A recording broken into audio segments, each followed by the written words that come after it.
भगवान की जय। बोलिए कृष्ण भगवान की जय।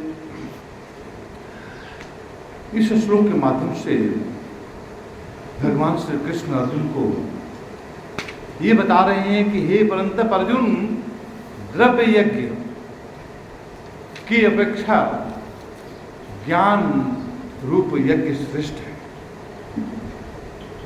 क्यों श्रेष्ठ है? कहते हैं कि द्रव्यों अर्थात सांसारिक वस्तुओं के उपयोग से सिद्ध होने वाले यज्ञ द्रव्य यज्ञ होते हैं। द्रव्य यज्ञ के माध्यम से हम मनुष्य को कुछ समयों के लिए क्षणिक जो है उसको सुख और उसको शांति पहुंचा पाते हैं। अग्नि में धृत अथवा हवि में होम द्वारा देव यज्ञ करना, अनादि दान देना, कूप मंदिर आदि का निर्माण करना सभी द्रव्य यज्ञ में आता है। इस तरह का जो कार्य होता है द्रव्य यज्ञ के द्वारा होता है। तो कहते हैं कि आध्यात्मिक ज्ञान के संबंध में तत्व विचार, चिंतन, मनन करना ज्ञान यज्ञ के अंतर्गत है, जो हम सब यहाँ पर कर रहे हैं। अपना जीवन का मूल्यवान समय को देकर हम सब यहाँ पर बैठकर जो ये यज्ञ कर रहे हैं, ये यज्ञ सभी यज्ञों से बड़ा माना गया है। क्यों? हमारा जीवन का इस धरती पर आने का लक्ष्य यही था। हमें इस ज्ञान के माध्यम से हम मानव जन्म मोक्ष कर द्वारा की सार्थकता को स्थापित कर रहे हैं और इसके द्वारा हम सारे संसार को प्रभु की सृष्टि में एक पॉजिटिव रेखा खींच रहे हैं। जिस तरह से मनुष्य का अकर्म विकर्म सुख और कर्म जो है नष्ट नहीं होता है।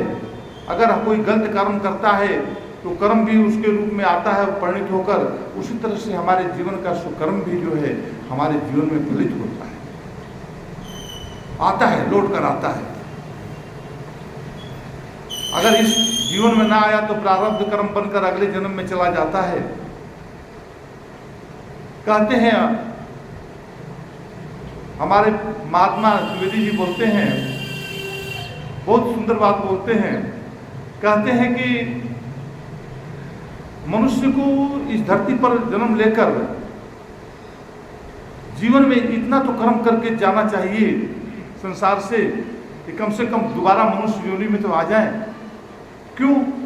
ये इसलिए बोलते हैं कि मनुष्य योनि में आने पर अगर इस समय इस योनि में हम अगर जन्म में भूल चूक हमारे हो गई है तो अगले जन्म में सुधार की संभावना है।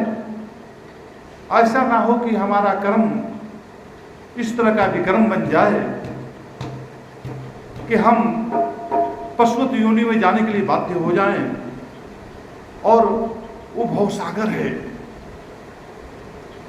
कितने कितने ऐसे ऐसे जीव जंतु मिलेंगे जो हजारों वर्षों तक उनकी उम्र होती है,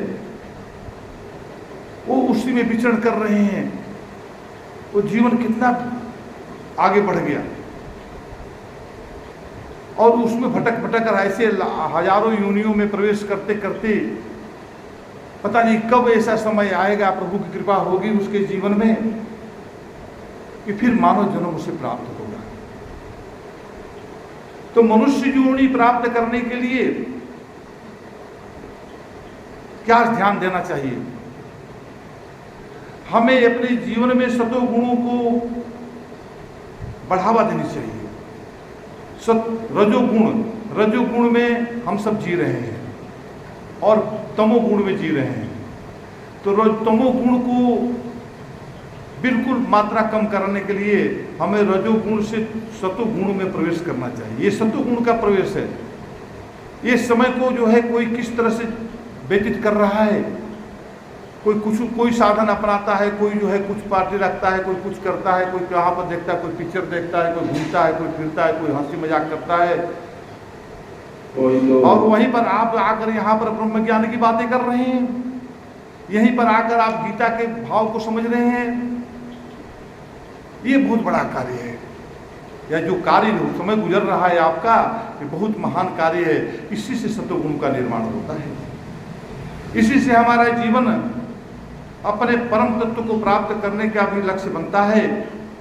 और थोड़ा सा अगर उसमें कमी भी रह जाए तो मैं स्टैम्प पेपर कोई खरीद कर रहा है, मैं इस दावे के साथ लिख कर देता हूं कि उसको मनुष्य योनि मिलना ही मिलना है।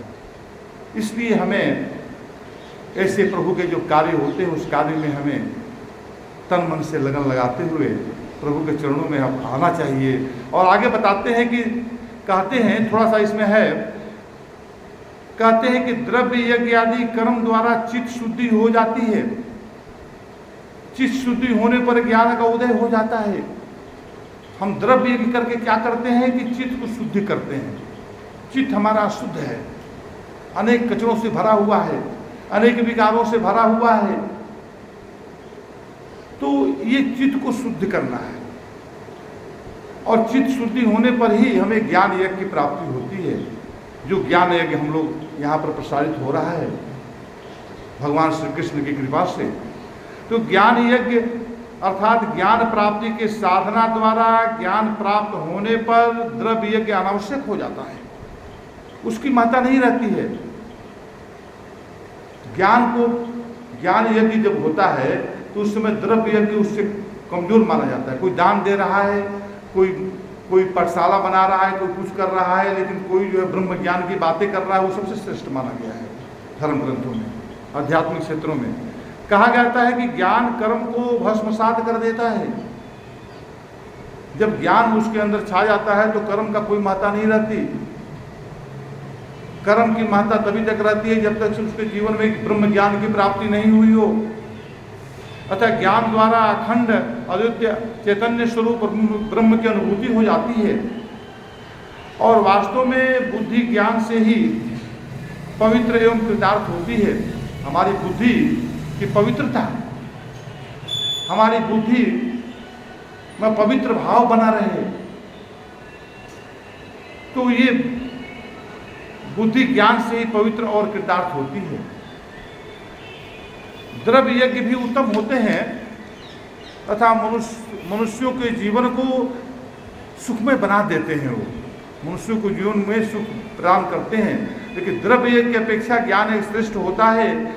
अग्निहोत्र में हवि का हवन करने की अपेक्षा बुद्धि को ज्ञान से आलोकित करना अधिक श्रेष्ठ है।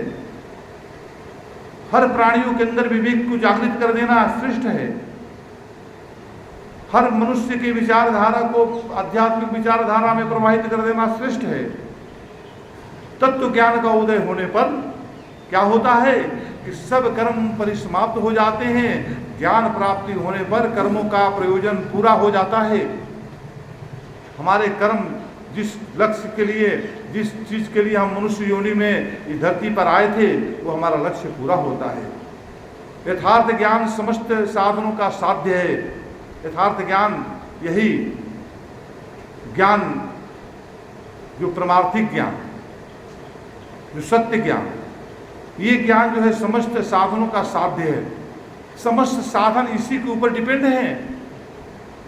अगर इसको हम, जैसे कि किसी पौधे को जड़ में अगर पानी डालते हैं तो फल फूल अपने आप विकसित होते रहते हैं, उसी तरह से संसार की सारी चीजें ये परमात्मा के चरणों में अगर हम प्रसाद रूप में जो भी प्रसाद चढ़ाते हैं तो इससे हमारा सब अपने आप ऑटोमेटिक होता रहता है।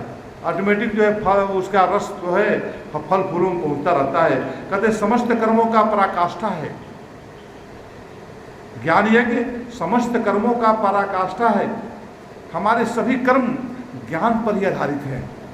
हम ज्ञान के बिना कोई भी कर्म नहीं करते जीवन में, चाहे संसारिक कर्म हो या परमार्थिक कर्म हो। अगर हम संसारिक और परमार्थिक कर्मों को बिना ज्ञान के बिना अगर करते हैं तो बहुत अवरुद्ध पैदा होती है, बहुत हमारे जीवन में समस्याएं आ जाती है, हम उसको सफल नहीं कर पाते हैं।